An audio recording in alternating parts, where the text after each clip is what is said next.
Good morning, student. I am Rini Adu. Today I am going to start your first lesson from civics. Interdependence.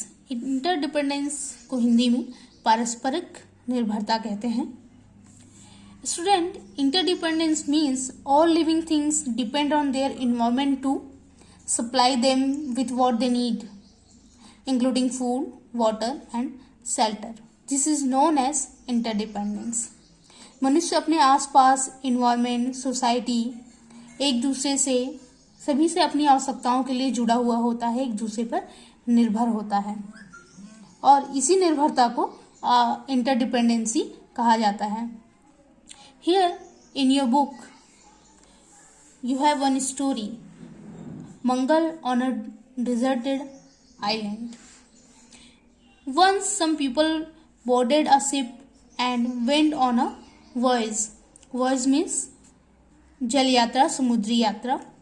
After about a week, when they were far into the sea, there was a huge storm.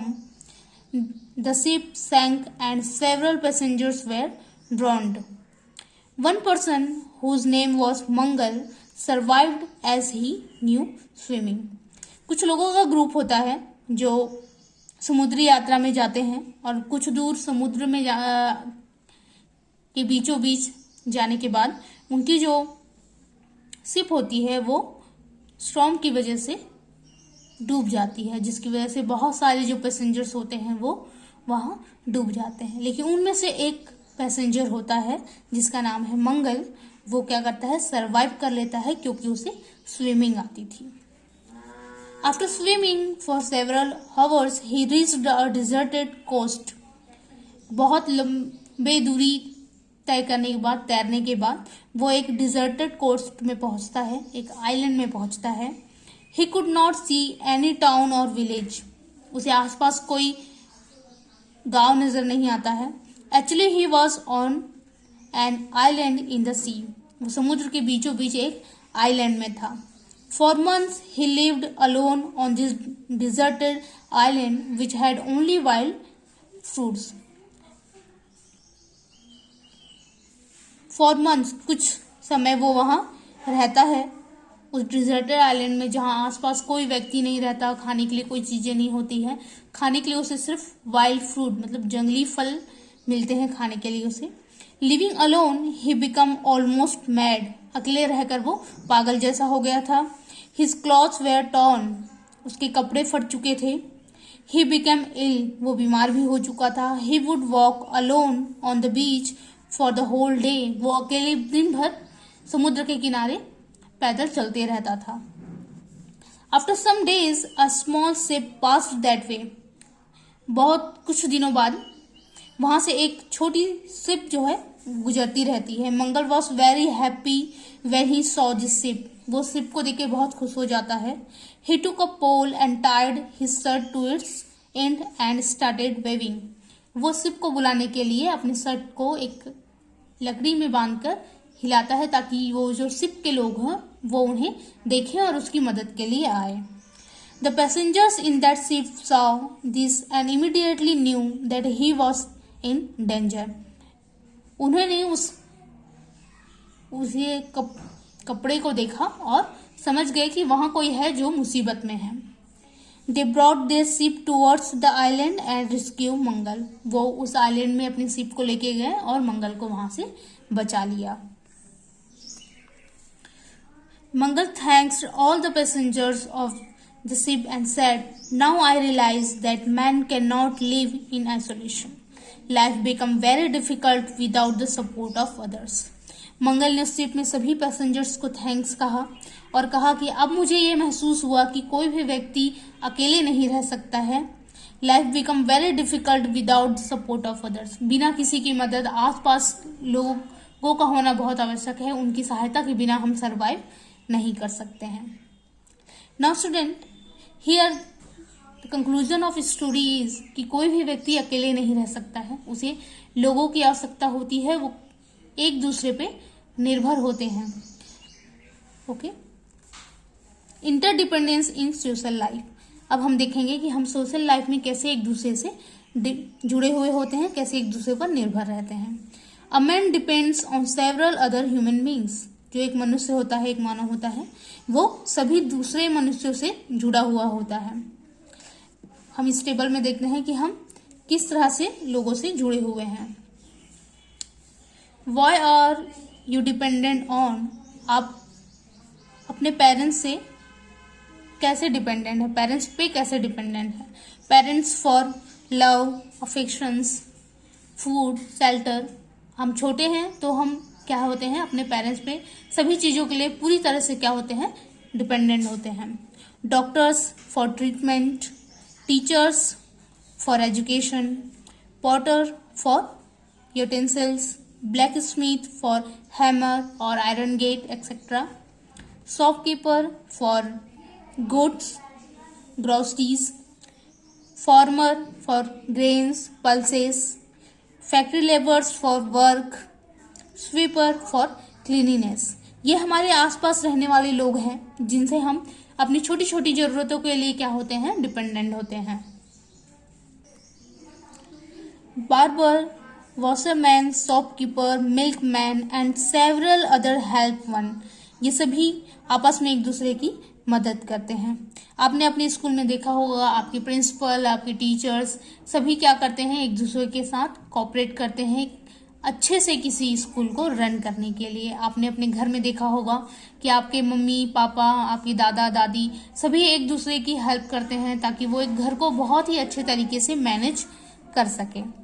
यही चीजें interdependence कहलाती है, यही निर्भरता कहलाती है।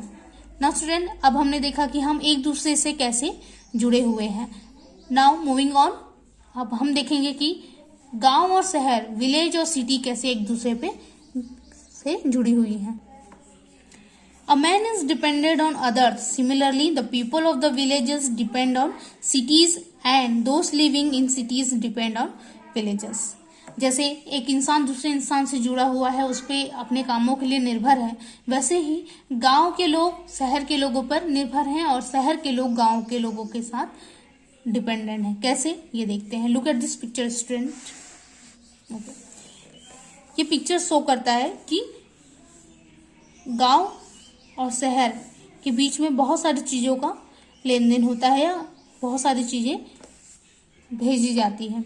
जैसे गांव से शहरों में ग्रेन्स भेजे जाते हैं, पल्सेस, सब्जियां, धान, गेहूं, ये सारी चीज़ें गांव से लोग शहर ले जाते हैं और शहर के लोग उसे वहां खरीदते हैं और अपनी आवश्यकताओं को पूरा करते हैं। ठीक वैसे ही इस पिक्चर में देखिए, things send from city to villages. अब शहर से ऐसी चीजें हैं जो गाँव में मौजूद नहीं है, जिसकी जो आवश्यकता लोगों को होती है, उसके लिए वो क्या करते हैं, शहरों से वो चीज़ों को मंगवाते हैं। जैसे कि दवाइयाँ, electronic items, medicines, patrols, diesels, ये सारी चीज़ें शहरों से गाँव की ओर जाती है। मतलब item send from cities to villages. It's not just materials that are exchanged between villages and cities. सिर्फ सामान ही नहीं है जो एक दूसरे शहर से गांव की ओर भेजा जाता है या आदान प्रदान किया जाता है, but there are other facilities too for which villages and cities depend on each other. Many doctors and hospitals are available in the cities. Therefore, people from the villages go to the cities for treatment.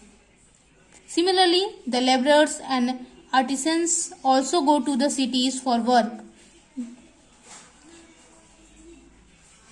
Now, हमने देखा कि किस तरह से एक city और village एक दूसरे पे इंटरडिपेंड हैं, एक दूसरे से जुड़े हुए हैं। अब हम देखते हैं, जैसे ही एक व्यक्ति दूसरे व्यक्ति से जुड़ा हुआ है, गांव शहरों से जुड़ा हुआ है, वैसे ही एक स्टेट दूसरे स्टेट से कैसे जुड़ा हुआ है। Interdependence of one state on another state.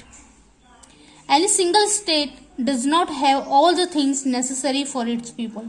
किसी भी एक स्टेट के पास वो सारी चीजें नहीं होती है जो एक पीपल को चाहिए होता है, उसकी नीड होती है। Neither can all kinds of crops be grown in every state. हर प्रकार की सब्जियां, हर प्रकार के फल हर क्षेत्र में, हर जगह पे उगाए नहीं जाते हैं, मौजूद नहीं होते हैं। Different things are made in different areas, अलग अलग चीज़ें अलग अलग क्षेत्रों में मिलती हैं। For example, at some place sugar is made and salt is made somewhere else. कहीं पे शुगर का उत्पादन होता है, कहीं सॉल्ट का उत्पादन होता है, दोनों एक ही जगह पे आपको नहीं मिल सकती हैं। तो हमें बहुत सारी ऐसी चीज़ें होती हैं जो अनदर स्टेट से खरीदनी पड़ती है, उनसे मंगवानी पड़ती है। Therefore it is necessary to get essential item from other states. This way we see that a state also depend on other state. Let us see what are the things which Chhattisgarh is getting from other state. From Maharashtra, petrol, diesel, medicines, bananas. From Gujarat, edible oil, tobacco, salt, cloths. From Uttar Pradesh, sugar. From Kerala, coconut and spices. From Punjab, bicycle, wheat, machines, sugar, sports goods. From Jammu Kashmir, woolen cloths and fruits. From Assam, tea. आपने सुना होगा कि असम की जो T होती है वो बहुत फेमस होती है, इसलिए छत्तीसगढ़ में जो टी लाया जाता है वो असम से लाया जाता है। Things which are sent from Chhattisgarh to other state. जैसे छत्तीसगढ़ में हम बाहरी स्टेट से सामान मंगवाते हैं, वैसे ही छत्तीसगढ़ से भी बहुत सारी ऐसे सामान हैं जो दूसरे अदर स्टेट को भेजा जाता है, like rice, coal, gram, iron, steel, groundnut oil, electricity, cashew, kosa, silk, lemon grass oil, forest product etcetera. ये सारी चीज़ें हम छत्तीसगढ़ से अदर स्टेट को भेजते हैं। ठीक, अभी तक हमने देखा कि कैसे person to person, village and city and state to state एक दूसरे से कैसे डिपेंडेंट है। अब हम देखेंगे कि जैसे स्टेट टू स्टेट डिपेंडेंट है, वैसे ही नेशन टू नेशन भी डिपेंडेंट है। मतलब हमारी कंट्री दूसरे कंट्री पे भी डिपेंडेंट है। बहुत सारी ऐसी चीज़ें हैं जो हमारे देश में नहीं मौजूद है, उसके लिए हमें दूसरे कंट्रीज़ पे डिपेंडेंट होना पड़ता है और हमें उन सारी चीज़ों को दूसरे कंट्री से मंगवाना पड़ता है। Interdependence of nation. Every country does not have all things it's need in sufficient quantity. Therefore, our India too import many things from other countries and exports many things from other countries. This way, we see that all the countries of the world also depend on one another. Here, import means India से सामान को India में सामान को लाया जाता है। मतलब कोई भी वस्तु हो वो दूसरी कंट्री से हमारी कंट्री में जब लाया जाता है तो उसे इंपोर्ट करना कहते हैं। एक्सपोर्ट मीन्स जब हम इंडिया के सामान को, इंडिया के गुड्स को दूसरे कंट्रीज में एक्सपोर्ट करते हैं, उनको भेजा जाता है तो हम उसको एक्सपोर्ट करते हैं। तो यहाँ देख लेते हैं, गेटिंग फ्रॉम अदर कंट्रीज। हम ऐसे वस्तु का देख रहे हैं जिसको हम लाते हैं, मतलब इंपोर्ट करते हैं। Petroleum products, medicines, defence equipments, computers, machines. Sending to other countries, export मतलब हम अपने कंट्री से दूसरे कंट्री को क्या भेजते हैं। Rice, T, spices, cloth, garments, minerals etcetera. So student, हमने इस पूरे लेसन में देखा कि कैसे हम एक दूसरे पे डिपेंडेंट है। All the people are dependent on each other. हर व्यक्ति एक दूसरे से जुड़ा हुआ है, एक दूसरे पर डिपेंडेंट है। So student, read your lesson properly. Thank you.